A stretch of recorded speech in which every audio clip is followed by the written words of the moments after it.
네, 안녕하십니까 모두의 에너지 시청자 여러분. 오늘 함께 알아보실 내용은 디젤 차량의 관리법이라고 보시면 되는데, 그래서 디젤에 대해서 저도 이제 다시 한번 공부하고 이제 제가 현장에서 경험했던 거 토대로 이제 말씀드려보겠습니다. 디젤 엔진에 대해서 이제 특징, 장단점을 알아볼 텐데, 그러니까 디젤 엔진은 일단 루돌프 디젤이라는 분이 개발을 한 엔진이에요. 그래서 디젤 엔진이 된 겁니다.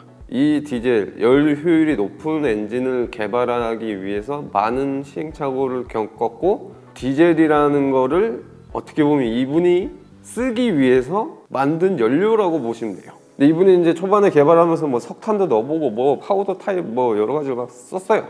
안 좋다 보니까 석유의 부산물 취급을 받는 것들 중에서 등유와 경유를 추출해서 디젤 엔진을 개발에 성공을 합니다. 근데 조금 아쉽게도 이분이 특허를 냈지만 고압축 엔진에 대한 특허였는데 이게 특허가 지켜지지 않았습니다. 그래서 아쉽게도 이분이 안 좋은 행동을 하셔가지고 이제 뭐 타살이다 자살이다 말이 많지만 거의 이제 자살설로, 왜냐면 우울증에 심하게 걸렸죠. 특허가 방어가 안 되니까. 또 여러 회사에서 그 엔진을 만들기 시작했고, 근데 이제 이 엔진을 처음 만든 사람은 루돌프 디젤이다. 요거는 우리가 알고 있어야 이 사람의 업적이 빛날 것 같습니다. 그래서 이야기한 거예요. 또 이제 이어가면 디젤의 특징은 이제 점화 플러그가 없고 압축 척화 방식. 그러니까 터보 차량 같은 경우 16대 1이나 뭐 16.5대 1 이 정도의 압축비로 압축을 하고, 자연흡기 디젤 같은 경우는 22대 1, 뭐 20대 1 이런 식으로 굉장히 고압축을 해요. 고압축을 하는 이유가 압축 척화 방식을 구현하기 위해서는 고압축을 해야 되는 거예요. 그래서 그때 고압축을 했을 때 공기의 온도가 대략 500에서 700도 정도 됩니다.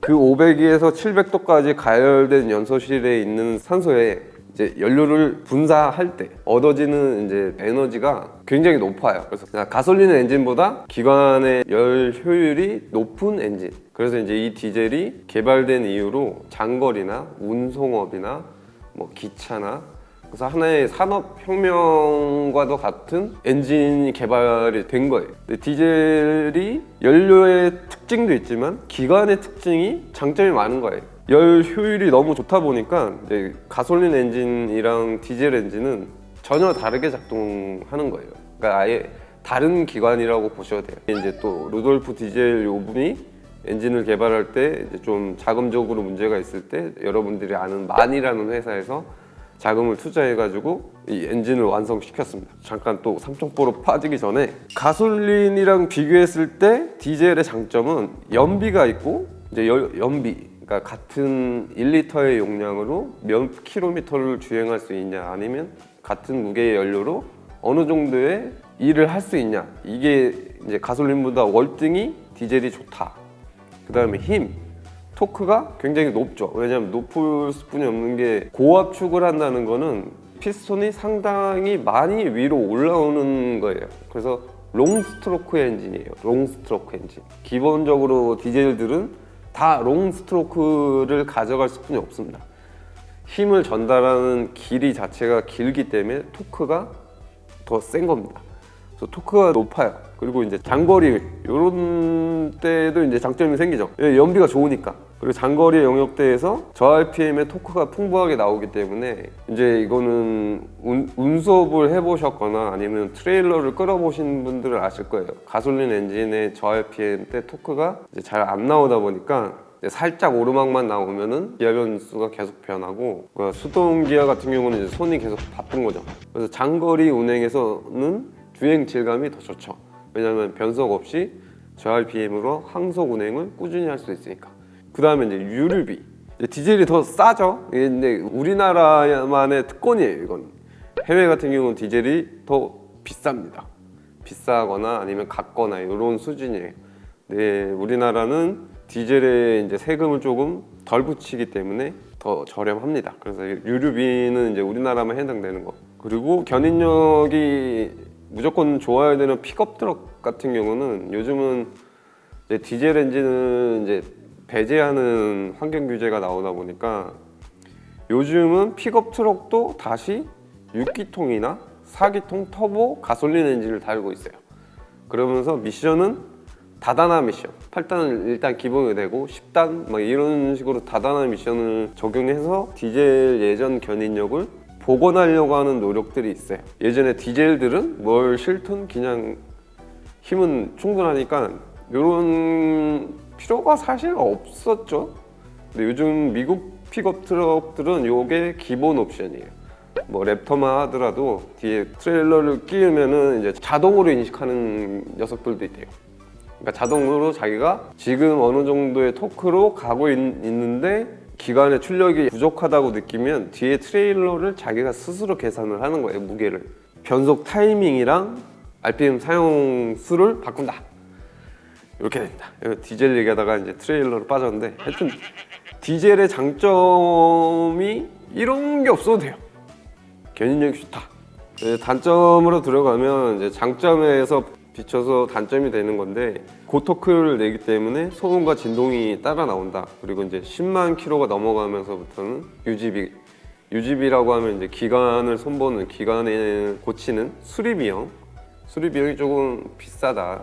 그리고 수리해야 될 시기가 이제 10만 정도 됐을 때 찾아옵니다. 이때가 이제 흡기 탈원 문제가 무조건 발생하기 때문에 디젤 엔진 같은 경우는 이제 EGR 장치라고 배기가스 재순환 장치가 있어요. 그리고 디젤이라는 연료의 특성상 PM이라고 이제 수검냉이 이제 타고난 그을음이 생기는데 EGR 장치를 왜 달았냐? 예전에 EGR 장치를 단 이유는 그냥 연소 효율 때문이었어요. 그러니까 연소 효율이 더 좋았어요. 왜냐면 기관이 예열되기 이전에 차가운 공기로 계속 압축을 한다고 해도 500도 이상 올리기가 힘들었던 거예요. 그렇다고 이제 이게 기관이 열받으면은 한계치인 700도가 넘어가는 문제 때문에 비열비 효과를 상승시키는 이유로 EGR 장치가 탑재되면서 EGR 장치가 이제 다시 불완전 연소된 연료가 포함된 가스가 다시 엔진으로 들어오는 거죠. 그래서 EGR 장치 때문에 수검댕이,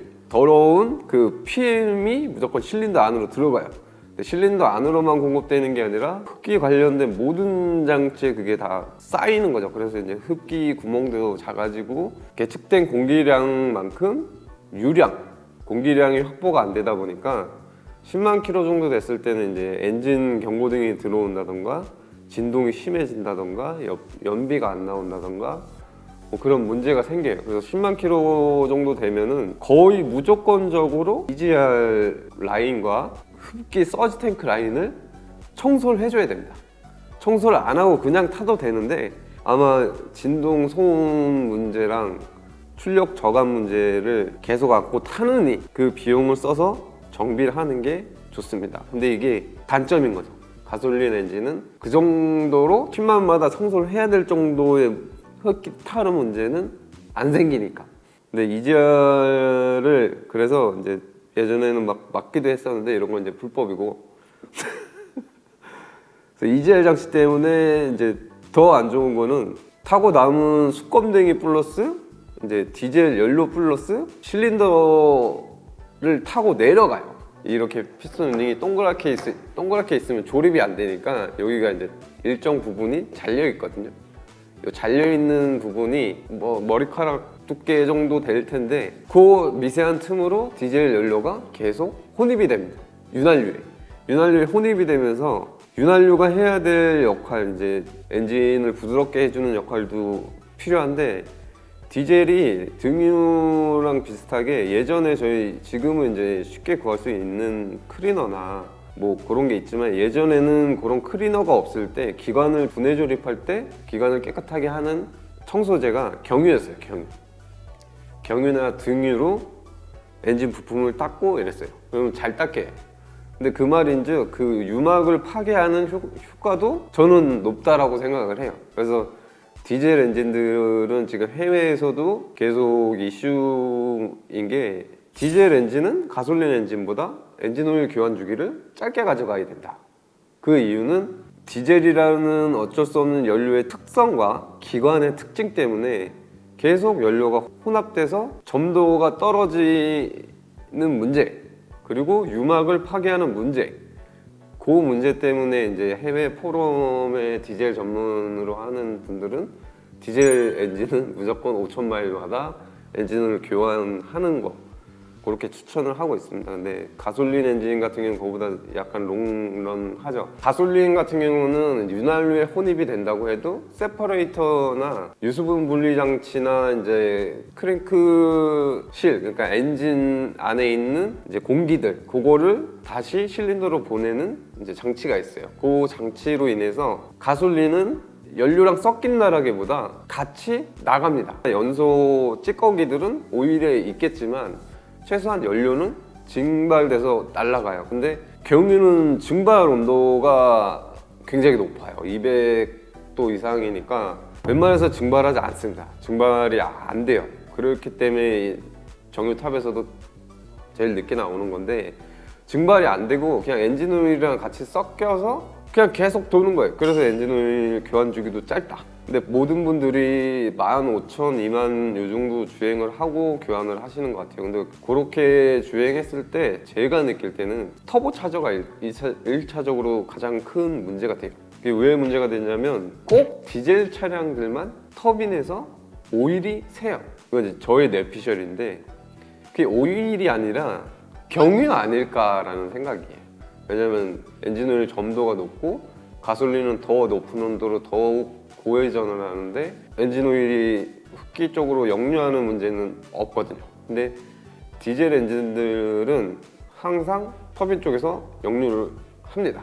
근데 그게 이제 변질된 윤활유가 역류한다라고 보는 거죠. 이 오일 주기를 또 짧게 가져가시는 분들은 터보 뜯었을 때 그런 문제가 없어요. 좀 오일 교환 주기를 좀 짧게, 그러니까 가솔린은 한 10,000km, 15,000원이면 디젤은 한 7,000, 8,000?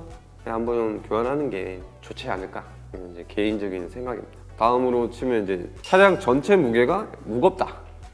왜냐면 디젤 엔진 자체가 거대하고 강해야 돼요. 왜냐면 이제 압축 착화 방식이 쉽게 말해서 엄청나게 강한 힘으로 내려오기 때문에 그거를 받쳐주는 블럭의 강성이 굉장히 좋아야 돼요. 그래서 몇 해 전만 해도 이제 디젤 엔진의 블럭은 모두 다 주철 블럭을 사용했습니다. 그리고 그 주철의 두께도 두께지만 폭도 굉장히 컸어요. 그러다 보니까 기관이 무겁고 커지는 단점이 생기는 거죠. 그래서 이제 SUV, 대형 SUV나 뭐 이런 데만 이제 장착을 할 수가 있었죠. 근데 기술 개발이 계속 좋아지다 보니까 이제 아우디에서 대표적으로 많이 만들었죠. 그건 이제 현대도 만들긴 했지만, 그러니까 이게 소형화 디젤 엔진을 만들 수 있는 기술력이 되다 보니까 이제 소형화 디젤 엔진들이 많이 나왔어요.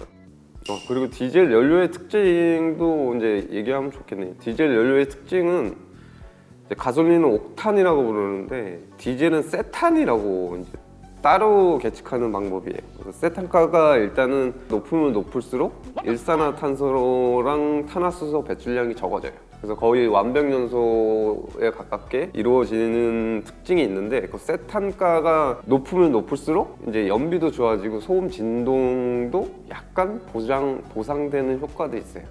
근데 그 세탄가가 지금 국내 기준으로는 52예요. 가솔린이랑 비교하면 안 돼요. 가솔린은 옥탄이 뭐 90대 시작하지만 세탄은 다른 표기 방식이니까. 근데 보통 세탄가가 한 52 이상이면은 좋다, 뭐 그렇게 얘기를 하는데 보통 유통되고 있는 거는 54에서 57 정도의 세탄가가 유통이 됩니다. 그래서 이건 이제 예전 한 5, 6년 전 공개한 자료인데 경유는 특이하게 이제 겨울이 됐을 때는 환경 품질 검사를 또 받아야 돼요. 겨울에는 약간 혼합비가 달라집니다. LPG 차량 요거 설명할 때처럼 디젤도 똑같아요. 디젤도 이제 뭔가 첨가를 하면 여기 계산을 하는 게 여기 있는데 이건 야매예요. 야매. 우리나라에서는 하면 안 되는 행위인데 보통 이렇게 믹싱을 해요. 등유랑 섞는 거예요. 등유. 근데 등유랑 섞으면 원래 안 됩니다. 안 되는데 등유랑 섞었을 때 이 유동성이 얼마나 좋아지는지를 보는 거예요. 고압 펌프 마모도나 그런 점도 때문에 1.9점 이상 나와야 돼요. 근데 여기 등유를 한 40%까지 섞으니까 이 점성 딱 이제 마지노선이 되는 거죠. 근데 50%까지 섞어도 고압 펌프가 고장나진 않는데 이제 약간 애매해요. 근데 등유를 섞으면 안 됩니다. 등유를 섞으면 안 돼요. 안 되는데 근데 진짜 시동이 안 걸린다 내 차는, 그러면은 검아웃을 넣으십시오. 경유는 겨울에 왁스화되는 거, 겔화되는 거 때문에 겔화 방지제도 넣고 뭐 넣고 이러다 보니까 세탁가가 변해요. 그러니까 세탁가가 높으면 높을수록 아까 말씀드린 대로 연비가 좋다, 화염 전파 속도, 그러니까 점화 자체가 굉장히 빨리 이루어져요. 근데 이거는 한 해만이니까 맹신하지 마시고, 대기업들도 이런 식이니까, 특히 디젤은 꼭 직영주유소나 아니면 장사 잘 되는 데나 이런 데서 넣으셔야 돼요. 싸다고 좋은 게 아닙니다. 싸고 좋은 건 없습니다. 바로 다음이 이제 디젤 연료 필터의 중요성. 디젤 연료 필터의 교환 주기를 보면은 현대 정비 매뉴얼도 그렇고 보통 한 3만에 점검을 하라고 되어 있는데, 점검을 어떻게 합니까? 이게 캔으로 다 쌓여져 있는데 점검을 어떻게 하냐고. 그러니까 말 그대로 3만 킬로대 교환하는 거를 추천드려요. 저는 최소 5만 킬로 이전에는 한 번은 교환을 해야 된다. 그리고 교환 주기가 제일 좋은 게 겨울 때 한번 교환하시는 게 좋아요. 디젤 연료 필터의 특징은, 여기 이제 여과지라고 부르지만 이게 종이는 아니에요. 자꾸 이거 종이 필터 하시는데, 이게 종이면은 여기에 그 뜨거운 오일이 순환이 되면 이게 습자지 마냥 이게 다 떨어져서 날아가죠. 이게 합성섬유입니다. 합성섬유. 디젤 연료 필터의 특징은 수분을 얘가 방출을 안 하고 머금고 있어요. 그러니까 수분은 공급이 안 되는 거예요, 연료 라인 쪽으로. 근데 이 수분을 얘가 계속 무한정 가지고 있을 수는 없잖아요. 그래서 디젤 차들의 특징 중에 하나가 이 연료 필터나 연료 탱크나 수분 감지 센서가 있어요. 옛날 차 같은 경우 이제 이 밑에 수도꼭지처럼 이렇게 돌려서 물을 빼는 기능이 있었는데, 수입차는 없어요, 그런 게. 일단 수입차는 없습니다. 그냥 교환해야 돼요, 교환. 그리고 이 물을 빼는 구멍이 있다고 해도 이 합성 섬유에 남아있는 수분은 제거할 수가 없어요. 교환을 하시는 게 맞습니다. 그리고 이게 합성 섬유라고 제가 말씀드렸듯이, 이 섬유 보면 보풀하게 있잖아요. 그 보풀이 엔진 오일 필터도 그렇고 공급이 돼요. 엔진이나 뭐 연료 라인 쪽으로. 그 전에 교환하는 게 좋다. 여기에 수분이 있으면 파라핀 계열이 더더욱 반응을 해서 여기에 이제 겔화가 돼요. 심한 경우에 이제 이게 연료 필터가 아예 막혀버려요. 경유가 얼어서인 문제도 있지만 이미 이 연료 필터에 있는 수분이 얼어 있는 거예요. 얘가 얼어 있기 때문에 경유가 지나가면서 파라핀 성분이 거기에 겔처럼 이렇게 뭉쳐지는 겁니다. 그래서 연료 필터 전단 후단에 히팅을 해요. 히팅을 하는데도 겔처럼 여기에 붙는단 말이에요. 그거의 1차적인 요인은 제 뇌피셜로는 여기에 수분이 있어서다. 그러므로 연료 필터는 굉장히 중요해. 이 연료 필터를 디젤 타시는 분들 중에 10만, 15만 타면서 단 한 번도 교환 안 하시는 분들도 계세요.